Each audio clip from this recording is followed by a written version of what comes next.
يا أيها الذين آمنوا اتقوا الله ولتنظر نفس ما قدمت لغد واتقوا الله إن الله خبير بما تعملون.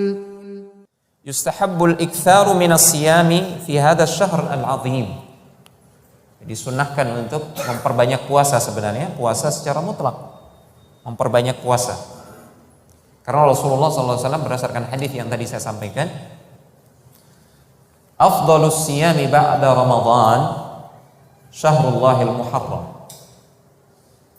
Puasa yang paling utama setelah puasa Ramadan adalah puasa di bulan Muharram. Puasa di bulan Muharram. Rasulullah SAW juga setelahnya mengatakan, wa afdhalus salati ba'da nafilah wa afdhalus salati ba'da al-fariidati salatul lail. Dan seutama-utama salat setelah salat yang 5 waktu itu salat malam. Di sini Rasulullah SAW dengan tegas, itu sebabnya Imam Nawawi mengatakan tegas sekali berdasarkan hadis ini, puasa sunnah yang paling mulia setelah Ramadan adalah puasa di bulan Muharram.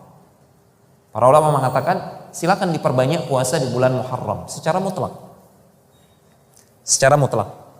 Cuman yang kalau kita meninjau riwayat yang lain, kita dapatkan berdasarkan riwayat Al-Bukhari juga, Rasulullah SAW tidaklah berpuasa dengan puasa yang banyak di suatu bulan selain bulan Ramadan,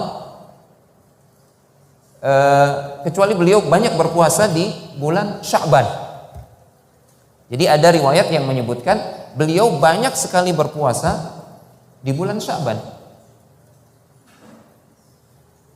Setelah bulan Ramadan tentunya ya, beliau full bulan Ramadan dan beliau memperbanyak puasa di bulan Sya'ban.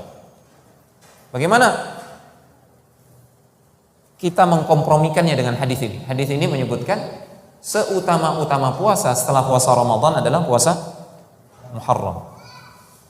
Para ulama menyebutkan bahwasanya la'allahu lam ya'lam fadlal Muharram illa fi akhiril hayat. Boleh jadi Nabi belum diberitahu oleh Allah Subhanahu wa taala tentang keutamaan Muharram ini kecuali di akhir-akhir hayat beliau.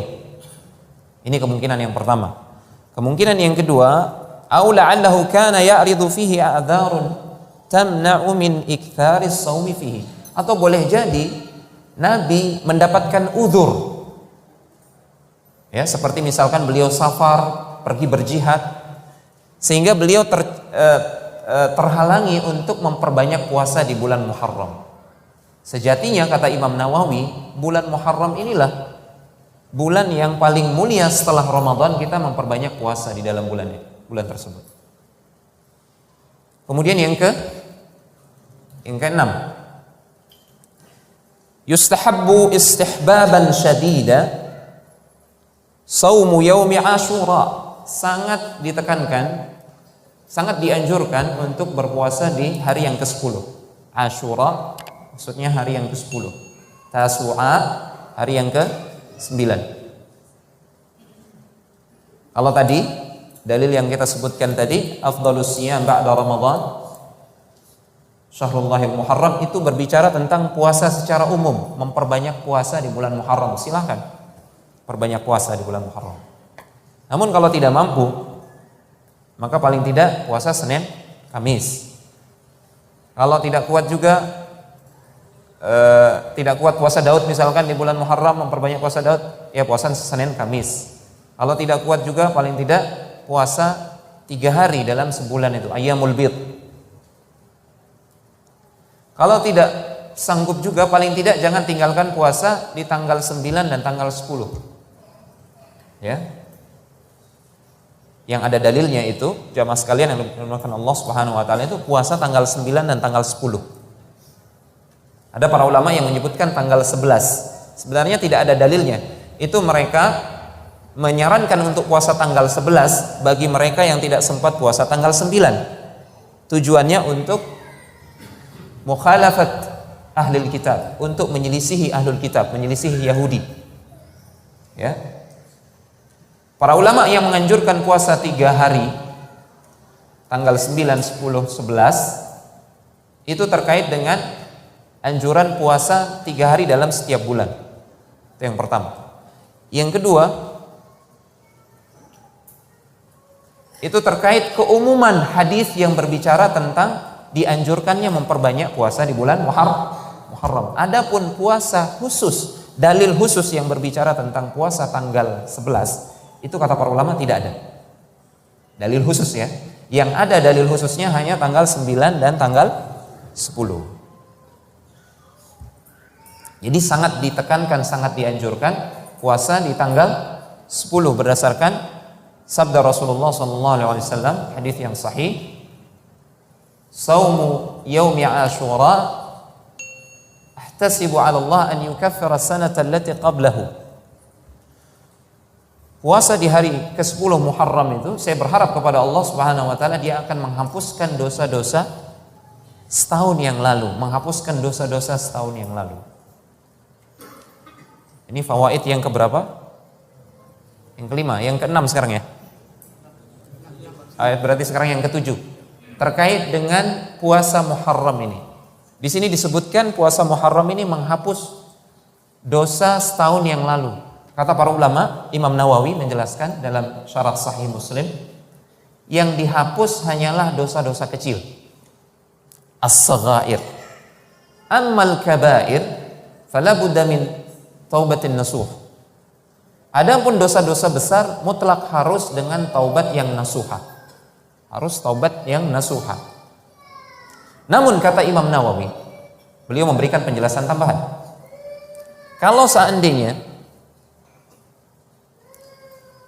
Masya Allah, dia tidak pernah tahun lalu, dia tidak pernah melakukan dosa-dosa besar, bahkan dosa-dosa kecil juga dia tidak pernah melakukan, Masya Allah, maka puasa Asyura ini akan menaikkan derajatnya, menaikkan derajatnya di sisi Allah Subhanahu wa taala. Ini yang pertama. Kemudian yang kedua, kalau seandainya tahun lalu ya dia hanya melakukan dosa besar saja, tidak pernah melakukan dosa kecil, misalkan, maka puasa Asyura ini akan meringankan dosa besar tersebut. Puasa Asyura ini bisa meringankan dosa besar tersebut. Namun para ulama tetap mempersyaratkan al-kabair, dosa-dosa besar itu harus dengan taubat yang nasuh, taubat nasuha. Ya. Ini penjelasan para ulama terkait dosa apa sih yang dihapuskan oleh puasa Asyura ini. Kita mendengar juga fadilah puasa Arafah. Yukaffiru as-sanata allati qablahu was-sanata allati ba'dahu. Menghapuskan dosa 2 tahun, setahun ke belakang, setahun ke depan. Ini juga kata para ulama yang dihapuskan adalah dosa-dosa kecil, bukan dosa-dosa besar. Kalau seandainya dosa-dosa kecilnya sudah terhapuskan ya dengan puasa Asyura ini, maka insya Allah puasa Asyura ini bisa mengurangi al-kabair, bisa mengurangi beratnya dosa besar tersebut. Muncul pertanyaan, kenapa puasa Asyura ini hanya menghapuskan setahun yang lalu, sementara puasa Arafah dia menghapuskan puasa 2 tahun? Padahal Allah menyebut Muharram ini syahrullah. Bahkan ada sebagian ulama yang menyebut Muharram ini adalah bulan yang paling utama, bahkan melebihi keutamaan Ramadan. Ini sebagian ulama mengatakan demikian. Para ulama menjawab, Asyura itu dulu itu hari yang diagungkan oleh ahlul kitab Yahudi. Itu hari di mana Allah Subhanahu wa taala menyelamatkan Musa dan Bani Israel dan Allah menenggelamkan Fir'aun. Sehingga Musa alaihi salam berpuasa dalam rangka bersyukur kepada Allah Subhanahu wa taala, berpuasa dalam rangka bersyukur kepada Allah Subhanahu wa taala di 10 Muharram tersebut. Jadilah dia sunnah bagi Musa alaihi salam dan Bani Israel, orang-orang yang beriman kepada Musa alaihissalam. Adapun Yaum Arafah itu adalah hari, Yaum Arafah berada di bulan Dzulhijjah.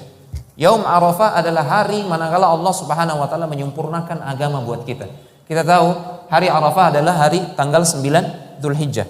Tanggal 9 Dzulhijjah itu Nabi berkhutbah ketika Hajjatul Wada di Arafah, beliau berkhutbah. Dan ketika itulah turun ayat Al-Yauma akmaltu lakum dinakum wa atmamtu alaikum ni'mati wa raditu lakumul Islam madinah. Pada hari inilah akmaltu lakum, aku sempurnakan agama untuk kalian. Ini adalah hari disempurnakannya agama bagi kita. Dan hari tersebut disempurnakannya syariat yang diturunkan oleh Allah kepada Rasulullah SAW. Dan Rasulullah SAW lebih mulia daripada Musa alaihissalam, sehingga Allah memberikan anugerah kepada kita 9 Dzulhijjah tersebut, ya, double, ganjarannya double, menghapuskan 2 tahun dosa-dosa kecil dibandingkan dengan Asyura.